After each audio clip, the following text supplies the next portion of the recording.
নমস্কাৰ ভাইটি ভণ্টিসকল, তোমালোক সকলোকে আমাৰ আলোচনা একাডেমী এডুকেশ্যনৰ অন্য এটা ভিডিঅ' ক্লাছলৈ স্বাগতম জনাইছোঁ। আৰু আজিৰ এই ক্লাছটোত আমি তোমালোকৰ লগত আলোচনা কৰিম দৃষ্টান্তৰ। তোমালোকৰ দশম শ্ৰেণীৰ অসমীয়া পাঠ্যপুথিৰ দৃষ্টান্তৰ নামৰ যিটো পয়েম আছে, এই পয়েমটোৰ পৰা তোমালোকৰ কেনেকুৱা ধৰণৰ শ্বৰ্ট কুৱেশ্যনছ আৰু কেনেকুৱা ধৰণৰ তোমালোকৰ MCQs তোমালোকৰ হাফ ইয়াৰলি, এনুৱেল আৰু তোমালোকৰ প্ৰি টেষ্ট লগতে HSLC এক্সামত আহিব পৰা চান্স আছে। গোটেইখিনি কথা আমি ডিছকাশ্যন কৰিম। গতিকে তুমি যদি মেট্ৰিক পৰীক্ষাৰ কাৰণে প্ৰিপেৰেশ্যন চলাই আছে, দেন ক্লাছটো সম্পূৰ্ণ শেষলৈকে চাবা। তোমালোকৰ যিখিনি কমন শ্বৰ্ট কুৱেশ্যনছ দৃষ্টান্ত নামৰ পয়েমটোৰ পৰা ওলোৱাৰ চান্স আছে, গোটেইখিনি তোমালোকৰ ক্লিয়াৰ হৈ যাব। অ'কে, চ' এক নম্বৰটো মন কৰা যে কবিয়ে কিমান বছৰৰ পাছত মানুহজনক লগ পাইছিল। আমি যেতিয়া তোমালোকৰ লগত দৃষ্টান্তৰ যিখিনি তোমালোকৰ এক্সপ্লেনেশ্যনৰ ক্লাছ আমি কৰিছিলোঁ, তাত তোমালোকৰ লগত আমি অলৰেডি এইখিনি কথা ডিছকাশ্যন কৰি আহিছোঁ, হয়নে? এতিয়া কবিয়ে কিমান বছৰৰ পাছত মানুহজনক লগ পাইছিল? আমি কিমান বছৰ পাইছিলোঁ? 25 বছৰ। গতিকে আমি উত্তৰটো ডাইৰেক্ট লিখিম যে কি কবিয়ে 25 বছৰৰ মূৰত নতুবা 25 বছৰৰ পাছত সেই বৃদ্ধ মানুহজনক লগ পাইছিল। বুজি পালা? 2 নম্বৰটো মন কৰা, মানুহজনে কিয় নিজৰ ঘৰখন বিচাৰি পোৱা নাছিল? এই কবিতাটোত যে কবিয়ে যে যিজন ব্যক্তিক লগ পাইছিল, যিজন বৃদ্ধ মানুহক লগ পাইছিল, সেই যিজন বৃদ্ধ মানুহক লগ পাইছিল তেখেতে নিজৰ ঘৰটো বিচাৰি পোৱা নাছিল। এতিয়া প্ৰশ্নটো হৈছে যে কি কবিয়ে যিজন মানুহক লগ পাইছিল সেই মানুহজনে কিয় তেখেতৰ নিজৰ ঘৰখন বিচাৰি পোৱা নাছিল? একেবাৰে চিম্পুল উত্তৰ হয়। উত্তৰটোত আমি এনেকুৱা ধৰণে লিখিম যে মানুহজন আছিল কুকুৰীকণা। মানুহজন কুকুৰীকণা আছিল, সেয়েহে সেই মানুহজনে পূৰ্ণ চন্দ্ৰৰ পোহৰতো তেওঁ নিজৰ ঘৰখন বিচাৰি পোৱা নাছিল, নতুবা নিজৰ ঘৰৰ পদূলিটো বিচাৰি পোৱা নাছিল। এতিয়া যিসমূহ কুকুৰীকণা মানুহ থাকে তেওঁলোকে ৰাতি নেদেখে মানে কি, যিদিনাখনি পূৰ্ণিমা হয়, পূৰ্ণিমা দিনাখনিতো তোমাৰ জোনটো সম্পূৰ্ণৰূপে ওলায়, আৰু জোনটো সম্পূৰ্ণৰূপে ওলালে আমি ধুনীয়াকৈ আমি বাহিৰত খোজ কাঢ়িব পাৰোঁ, বাহিৰত বস্তুবিলাক আমি চাব পাৰোঁ, হয়নে? কিন্তু যিসমূহ কুকুৰীকণা মানুহ হয় তেওঁলোকে মানে ৰাতি নেদেখে, তেওঁলোকে সেই জোনৰ পোহৰত তেওঁলোকে একো বস্তু দেখি নাপায়। অলপ ধৰিব পাৰে, কিন্তু স্পষ্টকৈ আমি যিধৰণে তুমি মই আমি নৰ্মেল মানুহ আমি যিধৰণে দেখোঁ, ঠিক তেনেকুৱা ধৰণে কুকুৰীকণা মানুহসকলে এনেকৈ নেদেখে মানে। বুজিলা? আৰু প্ৰশ্নটোৰ উত্তৰত আমি কি বুলি লিখিলোঁ আকৌ এবাৰ আমি বুজি লৈছোঁ কথাটো, যে মানুহজনে কিয় নিজৰ ঘৰখন বিচাৰি পোৱা নাছিল? মানুহজন কুকুৰীকণা আছিল, আৰু কুকুৰীকণা হোৱাৰ বাবে তেখেতে পূৰ্ণ চন্দ্ৰৰ পোহৰতো তেওঁ নিজৰ ঘৰখন বিচাৰি পোৱা নাছিল। বুজিলা? অ'কে, মানুহজনে নিজৰ ঘৰৰ পদূলিটো ক'ত বিচাৰি আছিল? শুদ্ধ উত্তৰটো হৈছে নঙলামুখত। সেই যিজন মানুহক কবিগৰাকীয়ে লগ পাইছিল, সেই মানুহজনে তেখেতে নিজৰ ঘৰৰ পদূলি সন্মুখত, অৰ্থাৎ নিজৰ ঘৰৰ নঙলামুখত। এতিয়া নঙলামুখ শব্দটোৰ অৰ্থ বুজি পাইছানে বাৰু? যিসকল গ্ৰামীণ ষ্টুডেণ্টে চাই আছা, যিসকল ষ্টুডেণ্ট আমাৰ গাঁৱৰ পৰা চাই আছা, নিশ্চয় বুজি পাইছা নঙলামুখ মানে কি। আৰু যিসকলে টাউনৰ পৰা চাই আছা তেওঁলোকৰ হয়তো অকণমান দিগদাৰ হ'ব যে দাদা নঙলা মানে কি। চোৱা, তোমালোকৰ ঘৰত যিখন গেট আছে ন, সেই গেটখনকে আমি আমাৰ গাঁও অঞ্চলত আমি নঙলা বুলি কওঁ, গম পাইছা? এটা বাঁহৰ আমি বনাই লওঁ মানে, এনেকৈ নঙলা মাৰি বুলি কওঁ। তোমালোকে গুগলত চাবা পাই যাবা। মই ফটোখন দেখাব নোৱাৰিম, বিকজ কপিৰাইট ষ্ট্ৰাইক আহি যায় মানে, যদি আমি ইণ্টাৰনেটৰ পৰা উঠাই পিনে দি দিওঁ, গম পাইছা? অ'কে, সেই কবিগৰাকীয়ে যিজন ব্যক্তিক লগ পাইছিল, সেই ব্যক্তিজনে নিজৰ ঘৰৰ নঙলামুখতে নিজৰ ঘৰখন বিচাৰি পোৱা নাছিল। কিয় বিচাৰি পোৱা নাছিল? কিয়নো সেই মানুহজন আছিল কুকুৰীকণা। বুজিলা? অ'কে, মানুহজনৰ ঘৰৰ দাঁতিতে কিহে নমস্কাৰ ভংগীৰে থিয় দি আছিল? শুদ্ধ উত্তৰটো হৈছে মানুহজনৰ ঘৰৰ দাঁতিত আগলি বাঁহে নমস্কাৰ ভংগীৰে থিয় দি আছিল। আগলি বাঁহে নমস্কাৰ ভংগীৰে থিয় দি আছিল মানে কি বুজিলা? তোমালোকে বাঁহ গছবিলাক মন কৰিবা, যেতিয়া বাঁহ গছবিলাক বহুত ওখ হৈ যোৱাৰ পৰৱৰ্তী পৰ্যায়ত বাঁহ গছবিলাক তললৈ এনেকৈ ভেৰ খাই আহে, তললৈকে হাউলি আহে, আৰু হাউলি আহিলে আমি যদি দূৰৰ পৰা চাওঁ তেনেহ'লে নমস্কাৰ দি থকাৰ এটা ভংগী দেখিবলৈ পাওঁ মানে। তো সেইটো কথাকে কৈছে। অ'কে, নেক্সটটো মন কৰা, 5 নম্বৰটো মন কৰা যে কবিয়ে কেনে সময়ত মানুহজনক লগ পাইছিল? শুদ্ধ উত্তৰটো হৈছে কবিয়ে গধূলি সময়ত মানুহজনক লগ পাইছিল। কবিয়ে প্ৰায় সন্ধিয়া অৰ্থাৎ গধূলি সময়ত সেই ব্যক্তিগৰাকীক কবিয়ে লগ পাইছিল। এইডোখৰতে মই তোমালোকক এটা সৰু ইনফৰ্মেশ্যন দিব বিচাৰিছোঁ। তোমালোকৰ যিসকল ষ্টুডেণ্টে আছামিজ ছাবজেক্টটো তোমালোকৰ অলপ প্ৰব্লেম আহি আছে, যিসকল ষ্টুডেণ্টে ইংলিছ মিডিয়ামৰ ষ্টুডেণ্টে ক্লাছটো কৰি আছে, তোমালোকৰ কাৰণে আমি ক্লাছ 10ৰ আছামিজৰ আমি HSLC 25ৰ কাৰণে এটা কমপ্লিট কোৰ্চ বনাই থৈছোঁ, যিটো কোৰ্চত তোমালোকৰ লগত আমি কমপ্লিট চিলেবাছখন ডিছকাশ্যন কৰিছোঁ। তোমালোকৰ প্ৰত্যেকটো পাঠ তোমালোকক পঢ়াই মেলি তোমালোকৰ তাত শ্বৰ্ট কুৱেশ্যনছ, MCQs, লং কুৱেশ্যনৰ এক্সপ্লেনেশ্যন গোটেইখিনি ক্লাছ আমি কৰি তোমালোকৰ কাৰণে এটা কোৰ্চ প্ৰস্তুত কৰি থৈছোঁ, যিটো কোৰ্চৰ প্ৰাইচ হয় 1000 rupees, য'ত তোমালোকে 1 year ভেলিডিটি পাবা। গতিকে তুমি যদি ইংলিছ মিডিয়ামৰ হয় আৰু যদি তোমালোকৰ দিগদাৰ আহি আছে এতিয়াও আছামিছত, নতুবা অসমীয়া মাধ্যমৰ যদি তুমি হয়, তেনেহ'লে তোমালোকে যদি বিচাৰিছা কোৰ্চটো কৰিবৰ কাৰণে কৰি ল'ব পাৰা। তোমালোকে যদি কোৰ্চটো কৰি লোৱা তেনেহ'লে তোমালোকৰ এই যিবিলাক ডাউটছ তোমালোকৰ থাকি গৈছে নতুবা যিখিনি তোমালোকে বুজি পোৱা নাই এতিয়ালৈকে সেইখিনি তোমালোকে ধুনীয়াকৈ ক্লিয়াৰ কৰি ল'ব পাৰিবা আৰু ক্লাছৰ এক্সেছটো তোমালোকে হোৱাটছএপ যোগেদিয়ে পাবা এই যিটো ফোন নাম্বাৰ দেখিছা এই ফোন নাম্বাৰটোত আমালৈ তোমালোকে মেছেজ কৰিব পাৰা নতুবা ফোন কৰিব পাৰা ফোন কৰি পিনে তুমি তোমালোকে 1000 পে' কৰি তোমালোকে কোৰ্ছটো এক্সেছ হোৱাটছএপত ল'ব পাৰিবা আৰু হোৱাটছএপত ল'লে কি হ'ব তোমালোকে আমাৰ লগত ডাইৰেক্টলি কানেক্ট হৈ থাকিবা যেনেকুৱা ধৰণৰ ডাউটছ নাহক লাগে ক্লাছৰ সময়তো তোমালোকে আমাৰ লগত আলোচনা কৰিব পাৰিবা লাইভ আৰু লগতে হোৱাটছএপতো তোমালোক আমাৰ লগত যোগ হৈ থাকিবাই গতিকে বহুত ধুনীয়া তোমালোকৰ কাৰণে এটা কোৰ্ছ আমি বনাই থৈছো আৰু তোমালোকৰ বহুত সুবিধা হ'ব তোমালোকৰ সেই কোৰ্ছটো যদি তোমালোকে কৰি লোৱা যিসকলে বিচৰা যিসকলৰ প্ৰব্লেম আহি আছে তোমালোকে আমাক যোগাযোগ কৰি কোৰ্ছটো লৈ ল'ব পাৰিবা নেক্সট মন কৰা হৰেকৃষ্ণ ডেকাৰ কিমান চনত জন্ম হৈছিল এই প্ৰশ্নটো তোমালোকৰ কবি পৰিচয়ৰ পৰা আনিছো গতিকে তোমালোকে দৃষ্টান্তৰ লেসনটো বুজি পোৱাৰ লগতে কবি পৰিচয়টো চাই থৈ দিবা হৰেকৃষ্ণ ডেকাৰ জন্ম হৈছিল 1943 চনত ওকে 1943 চনত নেক্সট হৈছে হৰেকৃষ্ণ ডেকাৰ একমাত্ৰ উপন্যাসখনৰ নাম কি সেই উপন্যাসখনৰ নাম হৈছে আগন্তুক এই আগন্তুক উপন্যাসখন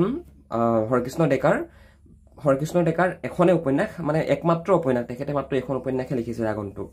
আৰু হৰেকৃষ্ণ ডেকা এজন বহুত প্ৰতিভাৱান ব্যক্তি আছিলে তোমালোকে যদি গুগলত সাৰ্চ কৰা তেখেতৰ বিষয়ে পাই যাবা হৰেকৃষ্ণ বুলি সাৰ্চ কৰি দিয়াৰ লগে লগে পিছত ডেকা শব্দটো নিজে লাগি যাব তো ইয়াৰ দ্বাৰা বুজি তোমালোকে নিশ্চয় পাইছা যে তেখেত কিমান এজন প্ৰসিদ্ধ মানুহ আছিলে আমাৰ অসমীয়া সমাজ তথা সমগ্ৰ বিশ্বৰ পৰ্যায়ত হৰেকৃষ্ণ ডেকাই কিমান চনত সাহিত্য অকাডেমি বঁটা লাভ কৰিছিল one of the most important প্ৰশ্ন হয় আমি তোমালোকৰ যিমানটা লেসন পাইছো তোমালোকৰ আছামিছত প্ৰত্যেকটো লেসনৰে যিকেইজন অথৰ যিকেইজন লিখক হয় লিখক কেইজনৰ ভিতৰত কিছুমান লিখকে কিছু সংখ্যক লেখকে কিন্তু সাহিত্য অকাডেমি বঁটা লাভ কৰিছে এতিয়া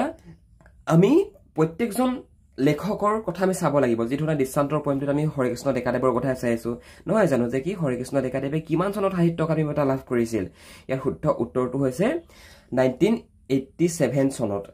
সাহিত্য অকাডেমি বঁটা হৰেকৃষ্ণ ডেকাই লাভ কৰিছিল সকল নেক্সট কুৱেশ্যনটো ডিছকাশ্যন নকৰাৰ আগতে তুমি যদি মেট্ৰিক পৰীক্ষাৰ কাৰণে প্ৰিপেৰেশ্যন চলাই আছা আৰু যদি তুমি ইংৰাজী বিষয়টোত এতিয়াও দুৰ্বল হৈ আছা তেনেহ'লে আমাৰ থ্ৰুৱেদি তোমালোকে পঢ়িব পাৰা আমি তোমালোকক মেট্ৰিক পৰীক্ষাত ইংৰাজী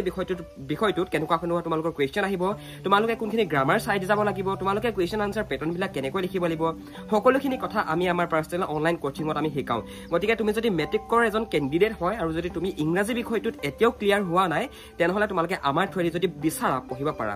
বন্ধু বান্ধৱীসকল আমাৰ একাডেমীৰ এডমিশ্যন ফিজ হৈছে অনলি 499 rupees য'ত তোমালোকক গ্ৰামাৰ তোমালোকৰ টেক্সট বুক আৰু তোমালোকৰ যিখন সৰু সাপ্লিমেণ্টাৰী ৰিডাৰ আছে গোটেইকেইখন পঢ়োৱা হয় লগতে কুৱেশ্যন আনচাৰবিলাকো বুজাই দিয়া হয় আৰু কোনবিলাক কমন পৰিব সেইবিলাকো শিকাই দিয়া হয় গতিকে তুমি যদি বিচৰা আমাৰ থ্ৰুৱেদি পঢ়িবৰ কাৰণে তেনেহ'লে ওপৰত দিয়া ফোন নম্বৰটোত ফোন কৰা নতুবা ডেছক্ৰিপশ্যনত এখন ফৰ্ম আছে ফৰ্মখন ফিল আপ কৰি দিয়া আমাৰ টিমে তোমালোকক কণ্টেক্ট কৰি ল'ব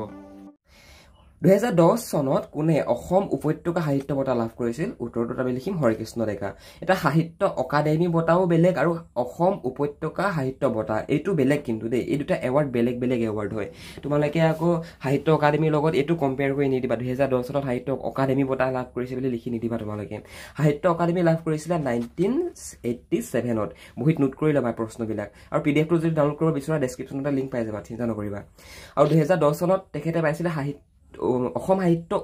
অসম উপত্যকা সাহিত্য বঁটা পাইছিলে এই দুটা তোমালোকে ভুল নকৰিবা ওকে নেক্সট মন কৰা এই প্ৰশ্নটো তোমালোকৰ কাৰণে বহুত বেছি কমন প্ৰশ্ন হয় দেই তোমালোকৰ যে হৰেকৃষ্ণ ডেকাই কোনখন কাকতৰ সম্পাদক আছিল হৰেকৃষ্ণ ডেকা কোনখন কাকতৰ সম্পাদক আছিল শুদ্ধ উত্তৰটো হৈছে দ্য সেন্টিনেল তোমালোকৰ স্কুলত যদি নিউজ পেপাৰবিলাক আহে নিশ্চয় আহে আজিকালি স্কুলবিলাকতো তোমাৰ নিউজ পেপাৰ আহে কলেজবিলাকতো আহে আমাৰ কলেজতো আহে তোমালোকৰ স্কুলতো আহিব নিউজ পেপাৰ তোমালোকে নিশ্চয় লাইব্ৰেৰীত গৈ মানে পঢ়া গৈ চাগে লাইব্ৰেৰীত তোমালোকে মন কৰিবা তোমালোকৰ যিসকল ইংলিছ মিডিয়ামৰ ষ্টুডেণ্টছ আছা তোমালোকে এনে চাবাচোন আছাম ট্ৰিবিউনৰ পৰা আৰম্ভ কৰি পিনে টাইমছ অফ ইণ্ডিয়াৰ পৰা আৰম্ভ কৰি পিনে আৰু এখন তোমালোকে বাতৰি কাকত দেখিবা আৰু সেই বাতৰি কাকতখনৰ নাম হৈছে দ্য সেন্টিনেল এই দ্য সেন্টিনেল নামৰ যিখন বাতৰি কাকত এই বাতৰি কাকতখনো হৰেকৃষ্ণ ডেকাই এটা সময়ত মানে তেখেতে এটা সময়ত এই কাকতখনৰ সম্পাদক আছিল তেখেতে এটা সময়ত বুজিলা তো দেখিছা কোনটো বস্তু ক'ত লিংক হৈ আছে একচুৱেলি এখন ইংৰাজী বাতৰি কাকত হয় আৰু ইংৰাজী বাতৰি কাকত যদিও মানে তাত আমাৰ অসমৰ যিবিলাক সমস্যা তথা বিশ্ব পৰ্যায়ৰ বিভিন্ন ধৰণৰ সমস্যা মানে সেই কাকতখনত মানে আমি দেখিবলৈ পাওঁ মানে সেই কাকতখনত আনে মানে ওকে উপস্থাপন কৰে আৰু এটা কথা তোমালোকৰ যিসকলে বাতৰি কাকত পঢ়ি ভাল পোৱা তোমালোকে আছামিছৰ পঢ়াতকৈ ইংলিছৰ পঢ়িব চেষ্টা কৰিবা আছামিছৰ বাতৰি কাকতবিলাক যদি পঢ়া একো নাই পঢ়িব পাৰা বাট তাতকৈ ইংৰাজীটো যদি পঢ়া তেনেহ'লে তোমালোকৰ কনচেপ্টবিলাক বেছি ভালকৈ ক্লিয়াৰ হ'ব অসমীয়াবিলাকত ভালকৈ নাথাকে মানে নেক্সট মন কৰা বিপৰীত শব্দ লিখা ইয়াত কেঁচা গধূলি পোহৰ শান্তি ৰূপ এতিয়া বিপৰীত শব্দ মানে অপজিট ৱৰ্ড কেঁচা মানে পকা গধূলি মানে পুৱা পোহৰ মানে আন্ধাৰ শান্তি মানে অশান্তি লগতে ৰূপ মানে কুৰূপ হৈ গ'ল দেখিছা কিমান ইজি হয় এইকেইটা একচুৱেলি বিপৰীত শব্দ অপজিট ৱৰ্ড হয় যে গধূলি হ'লে কি হ'ব গধূলি হ'লে পুৱা হ'ব পোহৰ হ'লে আন্ধাৰ হ'ব শান্তি হ'লে অশান্তি হ'ব ৰূপ হ'লে কুৰূপ হ'ব ৰাইট একেবাৰে সিম্পল হয় নেক্সট তোমালোকৰ পৰীক্ষাত আহিব পাৰে সমাৰ্থক শব্দ আৰু এইকেইটা তোমালোকৰ আহিবও পাৰে নাহিবও পাৰে বাট আহিলেও নাহিলেও আমি পঢ়ি থৈ দিয়াটো আমাৰ নিজৰ কাৰণে ভাল হয়নে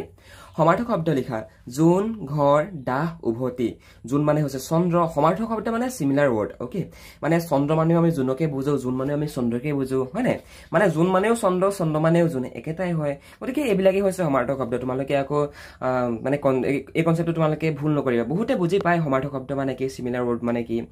গম পাইছা কিন্তু বহুতে বুজি নাপায় মানে যে সমাৰ্থক শব্দ মানে কি কিছুমানে অপজিট ৱৰ্ড লিখি দিয়া গৈছে ইংলিছ মিডিয়ামৰ কিছুমান ষ্টুডেণ্টে যিনি কি বুজি নাপায় তোমালোকে কিন্তু কনচেপ্টটো ক্লিয়াৰ কৰি লোৱা ইয়াতে মানে মিনিংটো একে হ'ব লাগিব চোৱা বেলিটোকো আমি জোন বুলি বেলি নহয় আৰু জোনটোকো আমি জোন বুলি কওঁ হয়নে চন্দ্ৰ বুলি ক'লেও আমি জোনটোকে বুজো ৰাইট এটা চন্দ্ৰ মামা বুলি ক'লেও আমি জোনটোকে বুজো জোন বুলি ক'লেও আমি চন্দ্ৰটোকে বুজো চ' কনচেপ্টটো এনেকুৱা ধৰণৰ হয় মানে ঘৰত আমি আলয় বুলি লিখিব পাৰোঁ আলয় মানে ঘৰ মানে আলয় মানে একেটাই হয় দাহ মানে জ্বলা মানে যিকোনো এটা বস্তু জ্বলা ওকে যিকোনো বস্তু পুৰা মানে বা জ্বলা এটা পুৰা শব্দটো নিলিখিবা পুৰাতকৈ জ্বলা শব্দ যদি লিখা তেনেহ'লে আনচাৰটো অলপ শুৱলা হয় দেখিবলৈ বাকী উভতি হ'লে হ'ব ঘূৰি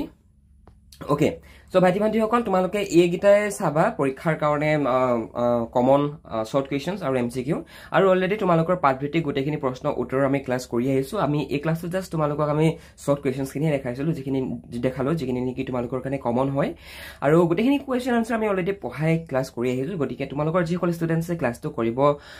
পৰা নাই এতিয়ালৈকে তোমালোকে যিসকলে লিংকছ নাপালা তোমালোকে আমাক টেক্সট কৰি দিয়া হোৱাটছএপত আৰু কোৰ্চটো তোমালোকে যদি এনৰোল হৈ আছা নিশ্চয় তোমালোকে ক্লাছখিনি এক্সেছ পালা চাগে আৰু যদি এতিয়াও পোৱা নাই তোমালোকে যদি কিবা কাৰণত যদি কোৰ্চৰ লিংকছটো বিচাৰি পোৱা নাই আমাক মেছেজ এটা কৰি দিয়া হোৱাটছএপত আমি তোমালোকক এইটো গাইড কৰি দিম তোমালোকে লিংকটো ক'ত পাবা কি কৰিবা আমাৰ টিমলৈ তুমি জাষ্ট এটা মেছেজ কৰি দিয়া তুমি যদি আমাৰ একাডেমীৰ ষ্টুডেণ্ট হয় তোমাক ইনষ্টেণ্টলি তোমাক লিংকছ দি দিব ওকে তোমাৰ যি প্ৰব্লেম নহওক লাগে তোমাক সলভ কৰি দিব thank you so' much for ৱাচিং দিছ ভিডিঅ' ক্লাছ এণ্ড যদি ভাল লাগিলে জানাই আৰু নিজৰ হোৱাটছএপ গ্ৰুপবিলাকত শ্বেয়াৰ কৰিবা শ্বেয়াৰ কৰাৰ লগতে তোমালোকৰ ভাইটি ভণ্টিৰ লগতে তোমালোকৰ ঘৰৰ মা দেউতাকো ক্লাছবিলাক দেখাবলৈ নাপাহৰিবা okay thank you so' much bye bye তোমালোকে যদি মেট্ৰিক পৰীক্ষাৰ কাৰণে প্ৰিপাৰেশ্যন চলাই আছা আৰু যদি তোমালোকে পাৰ্চনেল গাইডেন্স বিচৰা অসমীয়া ছাবজেক্টটোত হওক লাগে বেলেগ ছাবজেক্টত হওক লাগে তেনেহ'লে তোমালোকে আমাৰ ফালৰ পৰা যদি ইচ্ছা কৰা পঢ়িবলৈ পাৰিবা তোমালোকে আমাৰ লগত যদি জইন হৈ লোৱা আমি আহিব কোনখিনি কমন পৰিব তাৰ কুৱেশ্যন আনচাৰবিলাক কেনেকৈ লিখিব লাগিব আমি সকলোখিনি কথা আমি গাইড কৰি দিম ইয়াৰ কাৰণে তোমালোকে এই নাম্বাৰটোত ফোন এটা কৰা নতুবা ডেছক্ৰিপশ্যনত এখন ফৰ্ম আছে ফৰ্মখন ফিল আপ কৰি দিয়া আমি তোমালোকক নিজে যোগাযোগ কৰি ল'ম